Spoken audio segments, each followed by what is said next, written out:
하나님의 말씀은 창세기 2장 7절에서 9절까지 말씀을 보도록 합니다.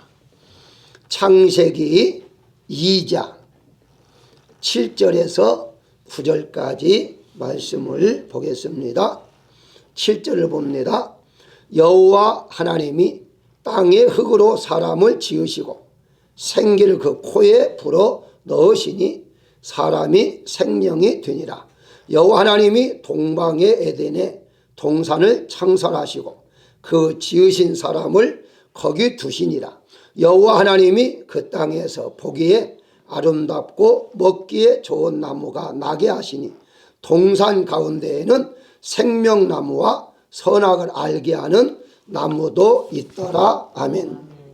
오늘의 말씀의 제목은 만남의 복으로 정했습니다. 회복이라 하는 것은 올해 한 해 동안 우리 교회의 표어가 회복하는 교회인데, 회복하는 교회다 하니까 교회만 회복한다라는 생각을 가질 수가 있는데요. 그런 뜻은 아닙니다. 모든 면에서, 그래서 가정이나 사업장이나 모든 것이 회복되는 하나가 되자 하는 의미로 회복하는 교회, 그렇게 표현을 정했습니다. 그래서 이번 한 주간 동안도 가능하면 회복에 대해서 말씀을 줄 터인데, 그러면 회복이란 무엇이냐? 일반적인 사람들은 이렇게 생각합니다. 예전으로 돌아간다는 뜻이죠. 예를 들어서 건강하지 못한 사람이 치료를 받아서 건강한 몸이 되면 이것을 회복했다, 그렇게 말합니다. 그러면 성경에서의 회복은 무엇이냐? 에덴으로 돌아가는 겁니다. 이게 성경적인 회복입니다. 다시 말씀드리면 원래 하나님이 에덴 동산을 창설하시고 거기에 사람을 만드셔서 거기에 살게 한 것, 그게 바로 성경적인 회복이다. 그래서 이번 한 주간 동안 에덴을 기초해서 어떻게 하나님이 우리를 회복해 나가시는가에 대해서 말씀을 드리고자 합니다. 자, 그러면 에덴은 어떤 곳이었느냐? 여러 가지 있지만 세 가지를 먼저 말씀을 드리면 하나님 함께 하신 곳이다. 창세기 3장 8절에 동산에 거니신 하나님의 소리를 아담 하와가 들었어요. 그 발소리를 들을 정도 된다면 함께 있었다. 그 발소리까지 들을 정도로 그렇게 거니시는 그 아담이 부르시는 소리도 들었고 버섯으로 들어와서 숨었나이다. 음성을 들을 수 있었고 발걸음의 소리까지 들을 수 있었다. 이게 바로 함께하는 것이다. 그러나 이제 함께하는 것이 죄로 인해서 쫓겨났죠. 더 이상 함께하지 않았죠. 자, 그러면 회복이 무엇이죠? 다시 예수님을 통해서 하나님 나와 함께하는, 예수님이 함께하는 것, 그게 바로 회복이다. 이렇게 이제 보시면 되겠고, 두 번째는 기쁨이 있었습니다. 그곳에는 에덴 자체라는 말이 파라다이스죠. 파라다이스는 낙원이라는 말입니다. 낙원은 무엇이죠? 기쁠 낙자, 기쁨만 있는 곳, 이게 낙원이에요. 그래서 기쁨 있는 곳인데 역시 에덴에 쫓겨났잖아요. 기쁨이 없어졌습니다. 그래서 다시 예수님을 통해 우리가 기쁨을 얻는 것, 이게 회복이죠. 바울은 이걸 깨달아서 데살로니가전서 5장 16절에 항상 기뻐하라, 이것이 하나님의 뜻이다, 이 정도까지 말하고 있죠. 그 다음에 하나 더 소개한다면 만남의 복인데요. 만남이 있었습니다. 어떤 만남? 하나님께 아담을 창조했죠. 아담이 가장 먼저 본 사람 누굴까요? 하나님이시죠. 하나님을 보았겠죠. 왜? 하나님께서 만드시고 이제 코에 숨을 넣으시니까 생명 살아있잖아요.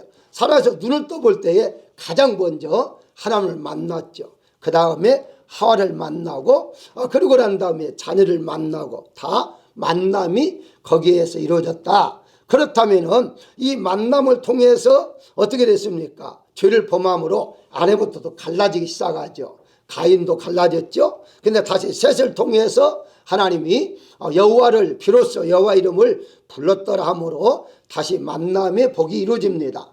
오늘날에 예수님을 만남으로 모든 만남이 시작되죠. 자, 이 가운데 속에 오늘 여러분과 함께 이제 나눌 말씀은 뭐냐? 만남의 축복.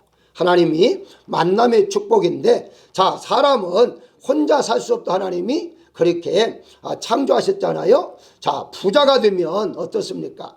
혼자 잘 살 수 있을 것처럼 생각하지만 절대 그럴 수 없습니다. 돈을 많이 가지고 있다 할지라도요, 나를 도와줄 수 있는 사람, 예를 들어 청소부라든가 밥을 해주는 사람, 운전해 주는 사람, 이런 모든 사람이 없으면 그거 뭘 하겠어요? 아무 의미가 없잖아요. 자기가 다 청소하고 자기가 다 운전한다면 돈 있는 거 아무 의미가 없습니다. 뭘 말하죠? 서로 혼자가 아니라 도와주는 사람이 있어야 한다는 것인데, 결국 가서는 이 서로 도움을 통해서 기쁨을 얻고 행복을 누릴 수가 있다. 그래서 하나님께서 가장 먼저 하나님을 만나게 함으로 하나님이 아담과 하와를 도와주시죠. 그리고 난 다음에 아담은 또 하와가 아담을 도와주는 것이고, 아담도 하와를 도와주는 것이고, 이렇게 서로 도우면서 살 수 있도록 만남을 허락했다. 이렇게 이제 보시면 됩니다. 시편 22장 11절에 보게 되면요, 환난이 가까우나 도울 자가 없나이다. 우리 어려움이 있을 때요, 내 주변에 도울 사람이 없으면 정말 힘들죠. 그런데 아무리 어렵다 할지라도요, 도울 사람이 있으면 금방 그 어려움을 극복해 나갈 수가 있죠. 그래서 하나님께서는요, 내가 너를 도울 것이다. 뭐 성경 엄청나게 많이 말해요. 내가 너를 돕겠다. 두려워하지 말아라. 내가 너와 함께 하겠다. 계속해서 말씀하시는 것은 뭘 말하죠? 하나님께서 우리를 도와주시는데 뭐 어떻게 도와주시느냐? 직접적으로 도와주시지만 대부분이 사람을 통해서 도와주신다. 그래서 사람을 통해 도와주시니까 사람을 잘 만나야 한다. 사람을 잘 만나는 것이 내가 바로 복을 받는 비결이다. 예를 한번 들어볼까요? 이 스바 여인을 여러분들 영화를 잘 알잖아요. 스바 여인이 솔로몬 왕을 만나러 오지요. 그리고 이제 만나서 하는 말이 이렇게 말합니다. 열왕기상 10장 8절에서 복되도다. 당신의 사람들이요. 이스라엘 백성들이 말하는 거예요. 복되도다. 당신의 신하들이요. 그러니까 가까이 모시는 신하뿐만 아니라 모든 이제 이스라엘 백성들 모든 사람들이 복을 받았다는 거예요. 그 이제 스바 여왕은 그렇게 고백합니다. 왜? 솔로몬을 모시고 있으니까 얼마나 큰 복을 받았느냐. 솔로몬이 누구죠? 우리가 잘 아는데 솔로몬 말 그대로 평화의 사람이잖아요. 살롬이니까 솔로몬 살롬이니까. 그러니까 이 평화의 사람, 다른 말 말하면 기쁨의 사람이죠. 그러니까 이 사람을 모시고 살으니까 너희는 복 받았다. 그러면 자기는 어떻습니까? 스바 여인은 이런 솔로몬을 만나기 위해서 엄청난 먼 곳에, 지금으로 따지면 아프리카 예멘이다 그래요. 그 지역에다 그러는데 거기에서 이스라엘까지 온다는 것은요, 당시에 걸어서 왔잖아요. 뭐 몇 달 걸었을 거예요. 자, 그런데 그냥 왔습니까? 많은 금을 가지고 왔어요. 금을 가지고 왔으니까 이 금을 지키기 위해서는 또 많은 병사까지 왔을 거예요. 왜냐하면 산중에 나타나면 빼앗기니까. 근데 금이 얼마인 줄 아십니까? 성경에 보니까 120달란트라고 그래요. 120달란트. 이걸 환산하면요, 엄청난 돈입니다. 이거를 가지고 왔어요. 솔로몬 만나고 싶어서. 그러니까 이런 돈을 주고라도 이 한 번 만나는 것이 그만큼 가치가 있다는 것을 알았기 때문에 스바 여왕이 그렇게 먼 곳에서 엄청난 돈을 가지고 그 돈을 들이고 만나고 돌아갈 정도, 그렇게 솔로몬에게 복을 하나님 주신 거죠. 어떻게? 하나님께서 솔로몬을 만나 주시고 솔로몬을 통해서 많은 사람을 만나게 하는데 그 주변에 좋은 사람도 엄청나게 오게 만들었어요. 그걸 무엇으로 합니까? 이 만남이 그 정도로 중요하다는 걸 제가 먼저 말씀을 드리는데, 자, 그러면 가장 먼저 우리가 만날 사람이 누굽니까? 도움을 받을 사람을 만나야 해요. 나도 도움을 줘야죠. 그렇지만 그 다음이죠. 도움을 줄 수는 그 다음이고, 내가 먼저 도움을 받아야 하잖아요. 내가 먼저 뭔가 갖춰져야 하잖아요. 그래서 하나님께 최초로 아담을 도울 자를 이렇게 하나님으로 선정하시고, 하나님 먼저 만나게 하시고, 그리고 이제 하와를 도울 자, 이렇게 하나님이 만나겠다는 사실입니다. 요셉을 한번 볼까요? 요셉은 형제들에 의해서 노예로 팔렸습니다. 그런데 국가의 지도자인 보디발을 하나님 만나게 합니다. 그게 우연이겠어요? 아니 그 하나님의 섭리죠. 일반 사람은 우연이라고 하지만 하나님이 섭리에 따라서 만나게 합니다. 자, 그런데 이 감옥에 가서 또다시 고이총을 만나게 해요. 이런 모든 것들이 하나님이 사람을 만나게 하기 때문에 가능하지. 만약에 반대로 이제 형제들이 팔릴 때에 어떤 장사하는 상인에게 팔렸다고 가정하십시다. 그러면은 장사는 끝나지 어떻게 총리까지 되겠어요? 물론 하나님께서 하신다면 가능하겠지만 일반적으로 말하는 겁니다. 하나님이 개입하지 않았다면 이런 말이에요. 아니면 뭐 이제 악한 사람 만났다. 뭐 평생 맞으면서 노예로 살다 끝났겠죠. 그런데 놀랍게도 하나님이 그렇게 만나게 해주시는 거예요. 그런데 이 만남을 잘 보게 되면 요셉뿐만 아닙니다. 뭐 모세도 아론과 훌을 만나게 하시고 여러 사람을 여호수아와 갈렙을 만나게 하시고 이런 등등을 성경을 보게 되면요 엄청나게 다 하나님께 이미 정말 애정 가운데 속에 만남을 통해서 그들이 하나님 뜻을 이루게 하시고 그들에게 기쁨을 누리게 하시고 평안을 누리게 하신다는 거예요. 그러니까 만남의 복이 정말 가장 큰 복이다. 누굴 만나에 따라서 달라지잖아요. 남편은 아내, 사업장, 뭐 이제 직원들, 뭐 여러 가지 다 있겠죠. 이런 건 전부 다 사람의 관계잖아요. 잘못 만나면 엄청난 손해예요. 잘못 만나면 엄청난 괴로움이잖아요. 이 만남이 바로 우리에게 복이다. 이렇게 이제 보시면 되는데 이제 어떤 사람은요 교회 나갔다가 나쁜 사람 만나서 피해를 보고 그 다음에 평생 교회에 나가지 않는다. 이런 사람도 있어요. 이민사회 보게 되면 그 교회는 사기꾼들만 모였다. 왜냐하면 잘못 만나가지고 피해를 입으니까 다 그런 줄 알고 그렇게 생각하잖아요. 또 이제 가끔씩 이민을 와가지고요 한국 사람에게 사기를 당해가지고 한국 사람을 절대 만나지 않아. 그래서 교회까지도요 미국 교회 다니는 사람이 있어요. 아예 상대하지 않는다는 거죠. 왜냐하면 그만큼 상처를 받았다는 거죠. 그건 꼭 교회뿐만 아닙니다. 사실은. 그런데 옛날에 이민 온 사람들이 교회 가면 한국 사람 만나니까 대부분의 교회에 왔죠. 그러다 보니까 잘못 만나서 그런 피해를 본 사람도 있죠. 자, 이와 같이 사람을 어떻게 만나냐에 따라서 달라진다는 거예요. 그런데 그러면 우리는 믿는 사람들 다 정말 처음부터 좋은 사람만 만나게 하느냐? 그것은 또 아니다는 거예요. 제가 오늘 포인트가 그겁니다. 좋은 사람도 만나고 나쁜 사람 만나는 거죠. 근데 어떻게 그것을 하나님이 바꿔놓느냐? 이게 이제 중요한 것인데 일반 사람이 이런 말을 해요. 사람들은 누구나 다 개를 2마리 마음속에 키운다고 그래요. 무슨 말인가? 개를 2마리를 키운다니 보니까 개견자잖아요. 개를 견이다 오잖아요. 개견자를 써서 견이다 오잖아요. 그건 뭐냐? 마음속에 편견과 선입견을 키운다는 거예요. 그 무슨 말이냐? 일반 사람들 항상 편견을 가지고 선입견을 가지고 사람을 판단한다는 거예요.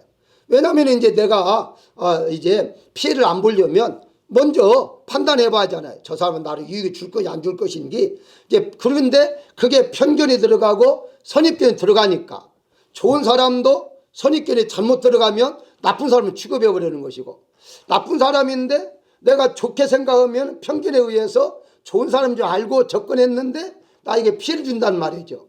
이게 일반 사람들이에요. 그러면 우리 기독교인들은 이런 개가 있으면 안 된다는 거예요. 이런 편견을 가지고 있으면 안 되고 선입견을 가지면 안 된다는 거예요. 왜냐? 어떤 사람이든지 만나면 하나님이 그 사람을 바꿔준다는 것이거든요.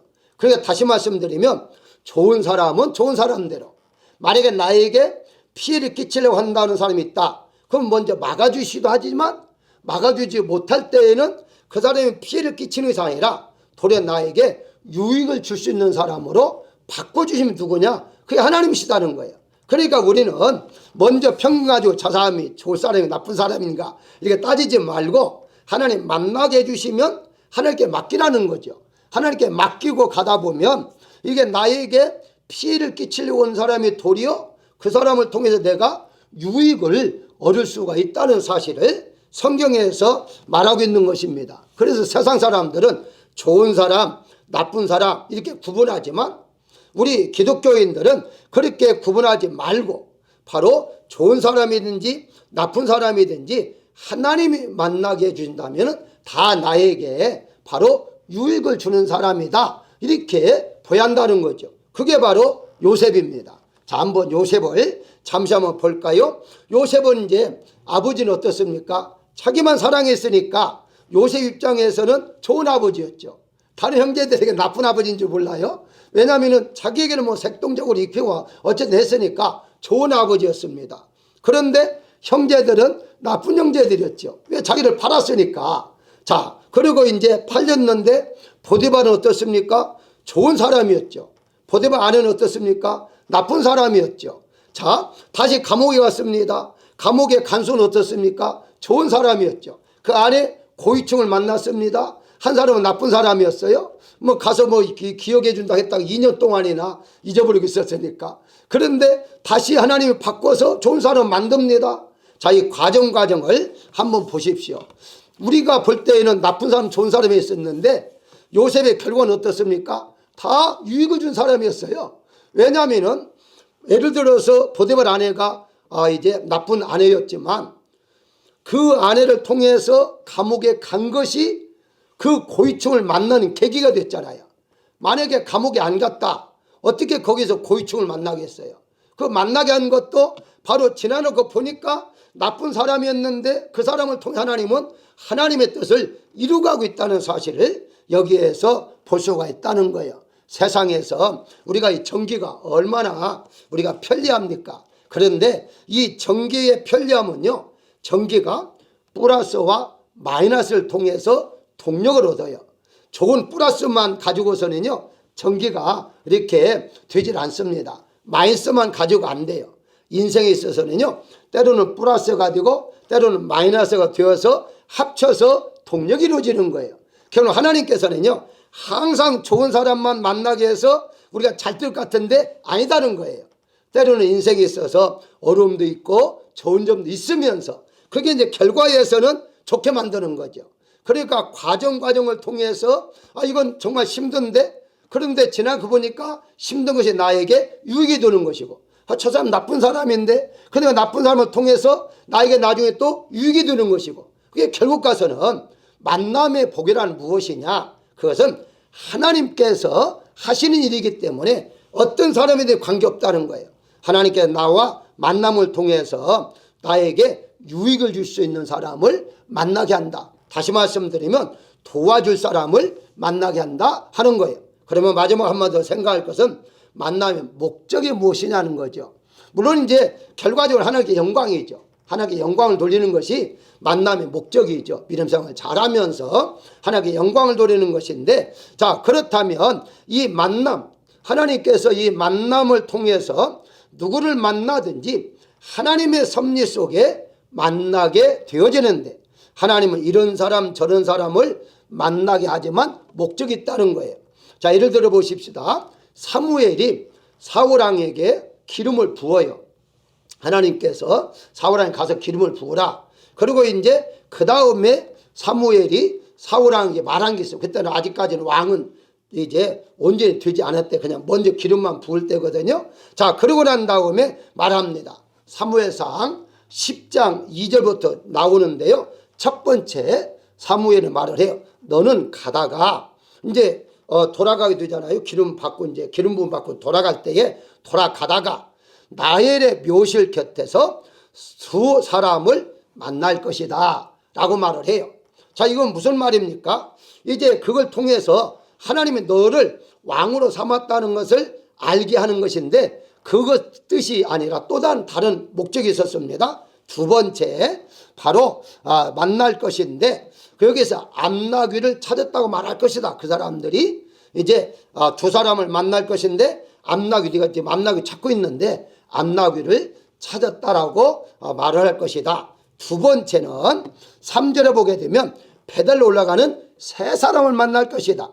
한 사람은 염소 새끼 3마리를 가지고 있을 것이고, 또 한 사람은 떡 3덩어리를 가지고 있을 것이고, 또 한 사람은 포도주 1부대를 가지고 있을 것이다. 이 사람은 만날 것이다. 그런데 그 중에서 떡 2덩어리를 너에게 줄 것이다. 이들이 베델로 올라가고 있다는 것이다 하는 것을 깨닫게 하는 거죠.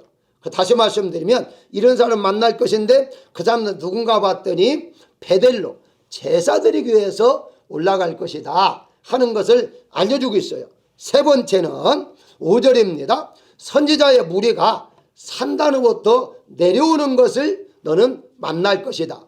자, 요약을 합시다. 두 사람 만났어요. 세 사람 만났어요. 무리를 만났어요. 자, 그런데 이 사람들 만났는데 보니까 처음에는 가정에 대해서 자기 찾고 있는 염소, 아버지가 걱정하는데 걱정할 필요가 없다. 가정에 대한 문제를 해결합니다. 저번에 산당에 올라가야만 된다. 그거 뭐야? 예배를 한다는 거예요. 산당에 내려온 사람 만남으로 이제 세상 것의 일을 해결한다는 것이거든요. 결국은 무슨 말이냐? 이걸 통해서 딱 한 가지 목적이 있었습니다. 그 다음에 6절에 보니까 신이 임하여 성령이 임하여 오늘 성령이 임하여 예언을 했는데요. 변하여 새 사람이 되리라 라고 말하고 있어요. 이게 목적이에요. 변하여 새 사람이 되리라. 무슨 말입니까? 너도 하나님을 믿는 사람으로, 믿는데 그냥 일반적으로 믿는 것이 아니라 온전히 믿는 사람으로 하나님 만들어 주시겠다 하는 게 목적이었어요. 그런데 결과는 어떻습니까? 처음에 잘 됐죠. 선지자 소리까지 들었잖아요. 그런데도 불구하고 말씀대로 안 되니까 하나님이 패할 수밖에 없었던 것이죠. 그렇습니다. 사람의 만남의 목적이 뭐죠? 하나님 잘 믿게 하는 거예요. 이게 목적이에요. 그런데 만약 하나님께서 잘 만나게 하고 이제 잘 살게 했는데 믿음 생활을 더 못한다. 이건 하나님 만남의 목적이 아니니까 그게 어떻겠습니까? 그 다음부터는 괴로운 사람 만나게 하겠죠. 깨닫게 하기 위해서. 결국은 무엇이냐? 우리 하나님께서 만남의 복을 주시는 것은요, 우리가 유익을 주고 도움을 받으면서 하나님 잘 믿게 하는 것, 이거 외에는 없습니다. 결론적으로 말씀을 드립니다. 만남의 복 중에 가장 큰 복이 예수님 만나는 거예요. 그게 바로 아담이 가장 먼저 첫 번째 하나님 만났잖아요.